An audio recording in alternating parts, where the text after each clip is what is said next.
ना गुरु जी के पास लोग जायु तो हमरो मालूम है।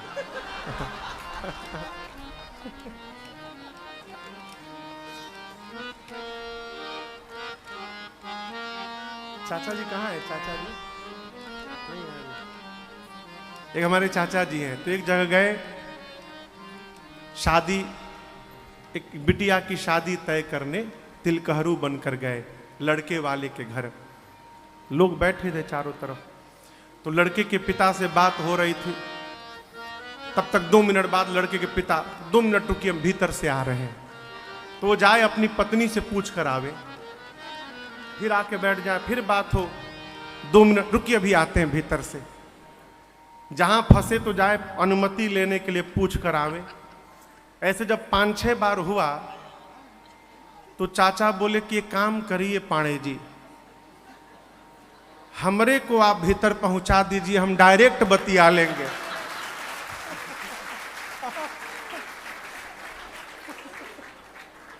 क्यों कष्ट कर रहे हैं, बार बार आप जा रहे यार।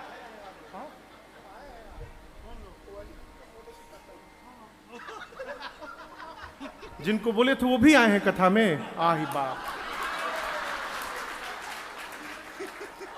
आही बाप भाई, हम जाना तो नहीं क्यों कि हम, हाँ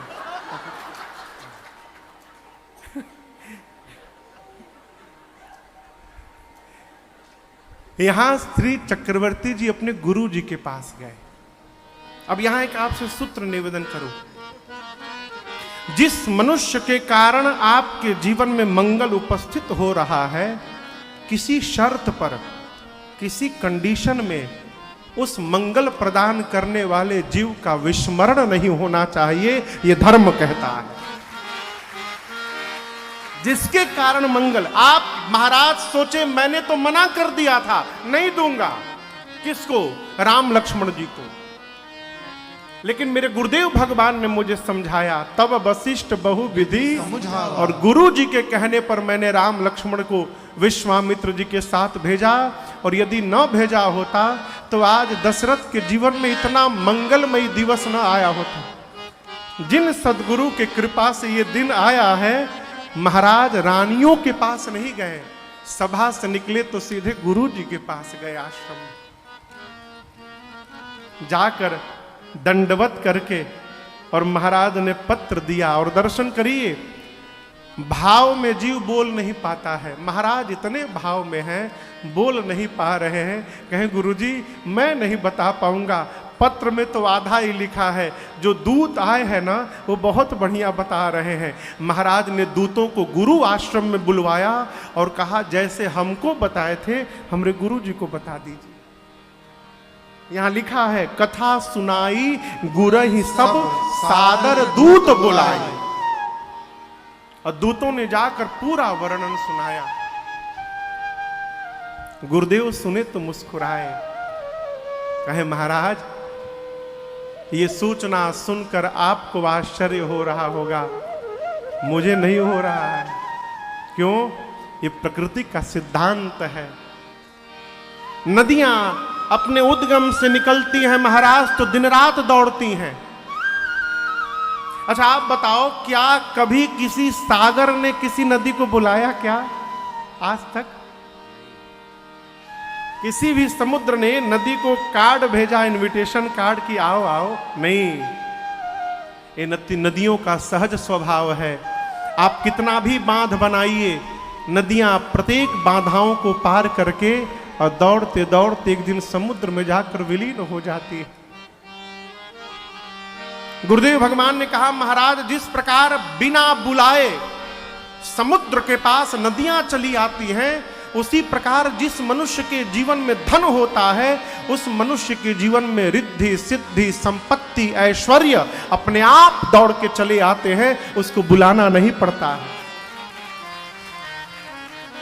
तिम सुख संपत्ति बिन ही बुलाए, धर्मशील पही जाय सुहाए। अब यहां समझिएगा, जीवन का वास्तविक ऐश्वर्य क्या है,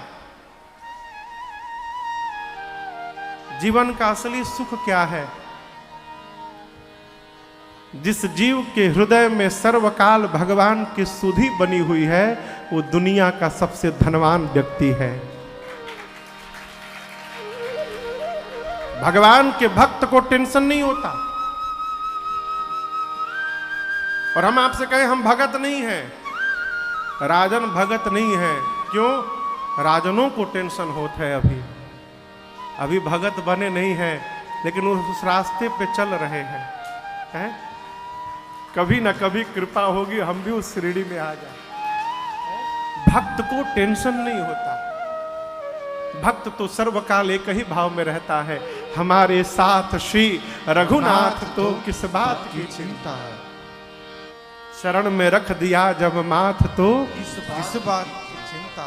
किया करते हो तुम दिन रात क्यों बिन बात की चिंता। तेरे स्वामी को रहती है तेरे हर बात की चिंता। क्यों टेंशन? भक्त इस भाव में रहता है। किसी महापुरुष ने कहा कि यदि क्या जीवन में समस्या है, do you have any problem, तो इसके दो उत्तर होंगे, हां या ना, यस और नो। यदि आप कहेंगे ना हां समस्या है, तो उसने फिर प्रश्न पूछा, do you have any solution. आपके पास जो समस्या है, क्या उस समस्या का आपके पास कोई समाधान है? तो आप फिर कहेंगे दो उत्तर, हां या ना। कहेंगे ना, क्या आपके पास कोई समस्या है? आप कहेंगे हां। क्या समस्या का समाधान है? आप कहेंगे हाँ ना हां। यदि समस्या का समाधान है तो किस बात की चिंता है?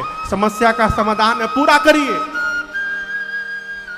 यदि समस्या का समाधान नहीं है तो फिर किस बात की चिंता? जो होगा देखा जाएगा। क्यों रो रो के जीवन खराब करना? यदि समस्या से निकल सकते हैं तो क्यों रोना? और जब समस्या से निकल ही नहीं सकते तो क्यों रोना? फिर तो जो होगा सो देखा जाएगा। आनंद में रहिए। अरे जाना तो एक दिन है ही है, आज से क्यों जाने की चिंता करें, जब जाना होगा चले जाएंगे। ये भक्त का चिंतन है। धनवान कौन? रात को बिस्तर पर जाने के बाद जिसको बिना कुछ खटपट किए नींद आ जाए, वो सबसे सुखी इंसान है संसार का। भाई बाप, गुरुदेव भगवान ने कहा, महाराज आप धर्मशील हैं, आपने क्या नहीं किया महाराज। गुरु जी देखिए कहते हैं, तुम गुर विप्र धेनु सूर से। महाराज आपने गुरु की सेवा की, आपने गौ की सेवा की, आपने देवताओं की सेवा की। महाराज जब से रघुवंश बना है तब से मैं पुरोहित हूं इस रघुवंश का। आपके पूर्वज अनेक राजा हैं और सबने अपनी गुरु की मेरी सेवा की। लेकिन एक बात कहूं दशरथ जी, सबने सेवा तो की, लेकिन जैसी सेवा आपने की महाराज, वैसी सेवा किसी ने नहीं की। आपने मेरी सेवा की है, आपने ब्राह्मणों की सेवा की है, आपने गौ की सेवा की है, आपने देवताओं की सेवा की है। और आपने केवल नहीं की है, जैसे आप हैं वैसे आपकी देवी कौशल्या जी है। तसी पुनीत कौशल्या महाराज, आपके भाग्य के बारे में कोई क्या बताएगा। राजन जिनके घर में पुत्र राम बन के अवतार लिए हैं पुत्र, महाराज आपसे अधिक सौभाग्यशाली संसार में दूसरा कोई होगा? ब्रह्म जिसके आंगन में पुत्र बनकर का अवतरित हुआ हो। आपके जीवन में सौभाग्य नहीं आएगा तो कहां आएगा? मेरी प्रार्थना, जीवन में सर्वकाल धर्म का चिंतन करिए। तजो पिता प्रहलाद विभीषण बंधु भरत महतारी, बलि गुरु तजो। प्रहलाद ने धर्म के लिए पिता का त्याग कर दिया, विभीषण ने धर्म के लिए अपने भाई का त्याग कर दिया, बलि ने धर्म के लिए अपने गुरु का त्याग कर दिया। बलि दैत्यों के राजा, उनके गुरु शुक्राचार्य जी यज्ञ कर रहे थे। यज्ञ के बाद देवत्व प्राप्त होने वाला था। किसको? किसको? बलि को। भगवान वामन चले आए, असुर देवत्व में ना पहुंच पाए, दैत्य हैं। भगवान वामन बन के आए भिक्षा मांगने। बलि ने कहा मांगिए भिक्षा दूंगा। भगवान ने कहा 3 पग चाहिए, दूंगा, संकल्प करके दो। शुक्राचार्य तो समझ गए, अरे ये तो छलिया विष्णु है, छल करने आया है। गुरु शुक्राचार्य ने कहा बलि से, अरे विष्णु है, छल कर रहा है, मत देना संकल्प, मांग रहा है तुमसे। बलि मुस्कुराए, कहे गुरुदेव जीवन भर आपने शिक्षा दी, दान करो, दान करो। आज मेरा सौभाग्य, साक्षात नारायण मेरे से दान मांगने आए हैं और आप मना करते हैं मत दो। मैं आपका त्याग कर सकता हूं, आपके द्वारा दी हुई शिक्षा का त्याग नहीं कर सकता। मैं संकल्प लेता हूं, दूंगा मैं। बलि ने गुरु का त्याग किया, गोपियों ने अपने पतियों का त्याग कर दिया। किसके लिए? धर्म के लिए। धर्म, धर्मो रक्षति रक्षितः। धर्म अपने रक्षक की रक्षा स्वयं करता है।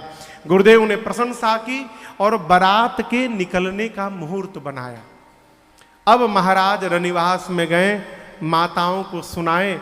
माताएं गदगद गईं। 3 माताएं, तीनों माताओं ने अलग अलग व्यवहार किया।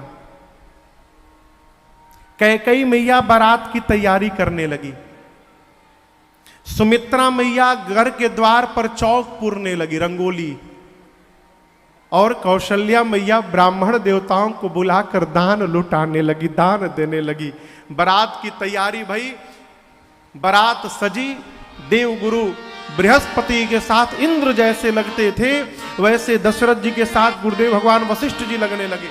भरत जी शत्रुघ्न जी के साथ रथ पर, घोड़े पर, अपने अश्व पर आरूढ़ भय। पूरे बाराती, एक एक बाराती के पास 5-5 सूटकेस कपड़ा है। कितना? आजकल के बारात भगवान मालिक है। कौनो बारात रात के 12 के पहले नहीं पहुंचा था। 10 बजे पहुंची हो गई तो 1 बजे तक फोटो सेशन, ऐसे पकड़िए वैसे पकड़िए, तो मारे मुंह पर 2 थप्पड़ा। मत कहिए हैं? यहां लोग 5-5 सूटकेस कपड़ा लिए हैं। अभी बारात का मुहूर्त निकला है, विवाह का मुहूर्त नहीं निकला है। कितने दिन मिथिला में रहना है किसी को नहीं मालूम। सब तैयार। ब्राह्मण महात्मा संत गाने लगे, अरे अवधा नगरिया से, अवधा नगरिया से, अरे चलली बरियतिया है, सुहावन लागे। अयोध्या की सीमा से लेकर, जहां अयोध्या की सीमा समाप्त होती है, वहां से लेकर और मिथिला तक की पूरी व्यवस्था जनक जी महाराज ने की। बीच में गोस्वामी जी कहते हैं जितनी नदियां पड़ी, जनक जी ने बारात के लिए समस्त नदियों पर सेतु बनवा डाले। सरितन जनक बंधाए सेतु। स्थान स्थान पर बारात के लिए, सोने के लिए, विश्राम के लिए, स्नान आदि कर्म के लिए, भोजन, दोपहर जलपान, प्रातः काल, पूरी व्यवस्था जनक जी महाराज ने की। महापुरुष कहते 4 दिन में बारात, कितने दिन में? 4 दिनों में बारात अयोध्या से चलकर मिथिला पहुंची। जनक जी महाराज ने भव्य स्वागत किया है, बारात का स्वागत करके, और जनवासे में स्थान दिया। जनवासा जानते हैं का?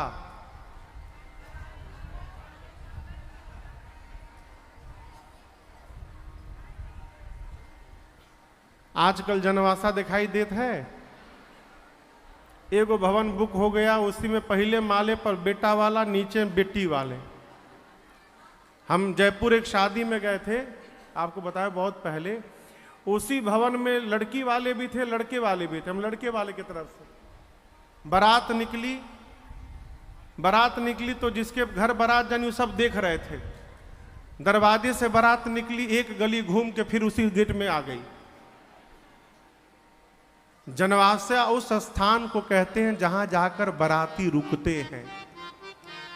आज भी गांव में जो शादियां होती हैं, गांव के बाहर खेत में टेंट लगा के जनवासा बनाया जाता है। आज भी जनवासे में बारात रुकी। राम लक्ष्मण जी विश्वामित्र जी के साथ मिलने के लिए पिताजी से गए। जनक जी दशरथ जी से मिले। महाराज ने हृदय से लगा मानो मृतक शरीर प्राण जनु भेटे, मरे हुए शरीर को पुनः प्राण प्रापस मिल गया हो, इतना सुख मिला। मिथिला वासियों ने जब स्वरूप देखा है बारात का, तो ब्रह्मा जी से कहने लगे, ब्रह्मा जी दिन रात की अवधि बढ़ा दीजिए। क्यों? हम नहीं चाहते ये समय शीघ्र जीवन से निकल के चला जाए। जनवासे में सूचना पहुंची, महल में जहां रनिवास में मां सीता की सखियां हैं। एक सखी ने कहा, सुन लू हो, कहा बारात में भी दो आए हैं, जैसे बाबा जी के साथ दो आए थे। एक ने कहा, मुझे तो पता चला है कि उनमें भी एक सांवला है और एक गोरा है। तीसरी ने कहा, तुमको सांवले गोरे तक केवल पता है, हमको तो नाम भी पता चल गया है। सांवले का नाम भरत है और गोरे का नाम शत्रुघ्न है। चौथी ने कहा, तुमको केवल नाम पता चला है, हमको रिलेशन भी पता चल गया है। बाबा जी के साथ जो दोनों आए थे, अब बारात में जो दोनों आए हैं, ये चारों खास भाई हैं, अपने भाई हैं। तो पांचवी ने कहा, यदि चारों भाई हैं तो हम ब्रह्मा जी से आंचल फैलाकर भीख मांगेंगे कि बारात भले एक की आई हो, आप ऐसा कोई तिकड़म लगाइए ब्रह्मा जी कि चारों भाइयों का विवाह यहां हो जाए, यहां से कोई वापस लौट के ना जाए। ये कहीं मारो भात सभे निपट जाओ। अब तो कम हो गया, लेकिन आज से 15 साल पहले तक, क्योंकि लेटेस्ट 15 साल पहले की घटना मुझे मालूम है। बिहार में एक दो ऐसा खतरनाक जगह है, था पहले, अब खतरनाक नहीं है, जहां बारात में लोग कुंवारे बच्चों को नहीं ले जाते थे। काहे? किडनैप करके विवाह हो जाता था। दीदी कह रही है बहनों है, अब झारखंड में हुई, बिहार में अब नहीं है। एक डॉक्टर साहब मिले हमको, अब हम नाम नहीं बताएंगे, नहीं तो ढेर लोग उनको समझ जाएंगे कि उन्हीं की चर्चा हो रही है। एक बार मिले तो बहुत रो रहे थे। हम लोग क्यों रो रहे हैं? बोले महाराज क्या बताएं हम आपको, हमारा विवाह हो गया। हम लोग क्यों, ये तो हंसने की बात है। बोलते नहीं। बोले क्या हुआ? बोले एक शादी में गया था, हमको सब किडनैप कर लिए, पता चला डॉक्टर हैं हम तो। अब बारातियों को देखिए, हमको ढूंढा भी कोई नहीं, छोड़ के सब चले गए।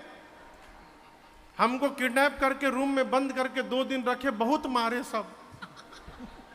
दिन भर मारते थे, रात को हल्दी मिला के दूध पिलाते थे सब। 2 दिन मारने के बाद तीसरे दिन अपनी बेटी के साथ विवाह कर दिए सब, मुंह में टेप लगा के, हाथ बंद करके। अब बंद करके विवाह करके बोले देखो 2 दिन से ट्रेलर दिखाए थे, यदि हमारी बेटी को कष्ट हुआ तो पूरा फिल्म आके तुम्हारे घर में दिखाएंगे। अब विदाई कर डाले सब। याद है ना किसके बारे में बोल रहे हैं? भैया आप भी जानते हैं। हाँ। सखियां कहती हैं बारात भले एक की आई हो। यहां छंद है, गोस्वामी जी कहते हैं सखिया ब्रह्मा जी से कहती हैं, पूरनारे सकल पसारे अंचर, विधि बचन सुनावही, ब्याही हो चारे ओ भाई, एहि पूरा हम सुमंगल गावही, ब्याही रहो ब्याही रहो ब्याही रहो चारे ओ भाई, हम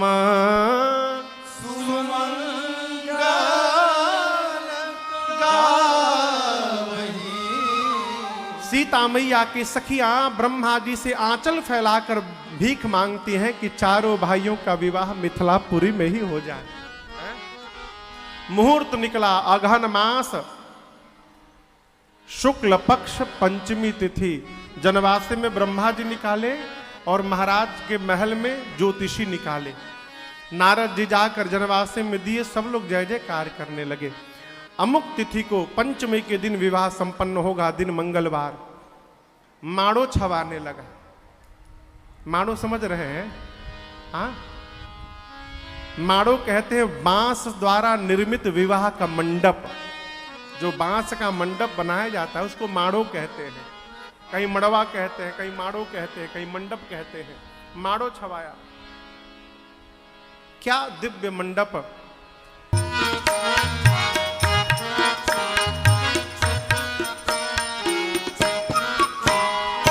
हरे हरे बसवा कटले जनक मन भावन लागे। सीता के चढ़ेला हर दिया मन भावन लागे। मंडप छाजन हुआ। जैसे बारात का विवाह का दिन आया, धेन धूर बेला विमल सकल सुमंगल मूल। ठीक गोधूली बेला में, देखिए गोधूली बेला कहते हैं पूरा दिन चारा चरने के बाद संध्या बेला में जब गौ मैया घर लौटती हैं तो गौ मैया के खुर से जब धूल वातावरण में फैलता है उस बेला का नाम है गोधूली बेला। संध्या का समय, संध्या के समय में दिन और रात्रि का मिलन होता है। पूर्वजों ने नियम बनाया कि ठीक गोधूली बेला में द्वार पूजन हो। क्यों?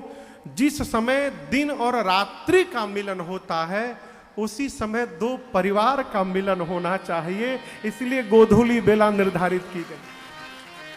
जैसे गोधूली बेला आई, सतानंद जी ने जनक जी से कहा कि आप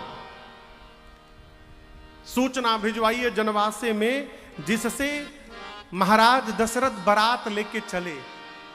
बारात जनवासे से निकली। मेरे राघव सरकार दुल्हा स्वरूप पर अश्व पर आरूढ़ हैं। ऐसा लगता है मानो कामदेव ही अश्व बन गए हो। सारे लोग हर्षित हैं, लेकिन आपसे कहीं गोस्वामी जी कहते हैं विधि ही भयऊ आचरज अभिषेकी। ब्रह्मा जी की स्थिति, आश्चर्यचकित हो गए ब्रह्मा जी। शंकर जी पूछे क्या हुआ? ब्रह्मा जी बोले कोई और दूसरे ब्रह्मा आ गए हैं का यहां पर? बोले क्यों? ब्रह्मा जी बोले आज इस समय जो सृष्टि दिखाई पड़ रही है मैंने इस सृष्टि का निर्माण नहीं किया है। यदि मैंने ये नहीं बनाया तो कौन बना कर गया ये सब? शंकर जी बोले किसके विवाह में आप आए हैं आपको पता है? यहां शंकर जी कहते हैं ब्रह्मा जी, जिन कर नाम लेत जग माही, सकल अमंगल मूल नसाही। जिनके नाम लेने मात्र से जीवन का सारा अमंगल समाप्त हो जाता है। और क्या होता है? कर तल हो ही पदार्थ चारी। चारों पदार्थ प्राप्त होते हैं, धर्म अर्थ काम और मोक्ष। ते सिया राम, वही सीताराम जी हैं। कहे कामारी। ब्रह्मा जी आप जगत के जीव के विवाह में नहीं आए हैं, आप जगत के स्वामी के विवाह में आए हैं, आप जगत के माता पिता के विवाह में आए हैं। और ब्रह्मा जी माता पिता के विवाह में संतानों का स्वभाव स्वरूप नहीं होता। अच्छा आप बताइए क्या माता पिता के शादी के एल्बम में हमारी फोटो आएगी? किसी की भी आएगी? शंकर जी बोले ब्रह्मा जी से, यहां हमारी आपकी करनी नजर नहीं आएगी। यहां जो कुछ भी करनी नजर आ रही जब सब सीताराम जी की कृपा से है, ये उनकी रचना है। रचना किसने बनाई इस पर मत आइए, आनंद में आइए। शंकर जी 15 नेत्रों से देख रहे हैं। बाबा के कितने मुख हैं? 5। कितने मुख हैं शंकर जी के? एक मुख में 3 नेत्र हैं। कितने हो गए कुल? 15 नेत्रों से देख रहे हैं। आप दर्शन करिए, कामदेव के ऊपर खाली एक मुख का तीसरा नेत्र खोला था शंकर जी ने। क्या हुआ? कामदेव भस्म हो गए। राम जी के ऊपर एक नहीं 5 मुख का तीसरा नेत्र खुला है, राम जी को कुछ नहीं हुआ। भगवान शंकर का तीसरा नेत्र राम और काम की कसौटी है। कसौटी समझते हैं? कसौटी पर सोना रगड़ा जाता है तो असली नकली का पता चलता है। बाबा का तीसरा नेत्र कसौटी है। क्यों? राम और काम दोनों एक जैसे, दोनों सुंदर, दोनों का रंग सांवला, दोनों धनुष्मान धारी, परंतु शिव के नेत्र के खुलने के बाद तीसरा नेत्र के जो भस्म हो जाए वही काम है, और तीसरा नेत्र खुलने के बाद जिसमें चमक आ जाए वही मेरे प्रभु श्री राम है। 15 नेत्र खोल दिए बाबा। शंकर भगवान के पुत्र मां पार्वती के गोद में जो बैठे हैं, कार्तिकेय भगवान, इनके 6 मुख हैं। कुल कितने आंख हो गए? 12। 2 नेत्र। बाबा 15 नेत्र से, कार्तिकेय स्वामी 12 नेत्र से। ब्रह्मा जी के 4 मुख हैं, उनके पास कुल 8 नेत्र। 8 नेत्र से देख तो रहे थे लेकिन थोड़ा उदास हो गए। क्यों? कंपटीशन में अपने को फेल दिखाई पड़े। शंकर जी और उनके लड़िका दोनों हमसे आगे निकल गए, हम 8 ही नेत्र से देख रहे हैं। या गोस्वामी जी कहते हैं, ब्रह्मा जी विधिते डेवढ़ लोचन लाहू। ब्रह्मा जी से 1.5 गुना नेत्र से कौन देख रहा है? कार्तिकेय भगवान। 8 नेत्र से ही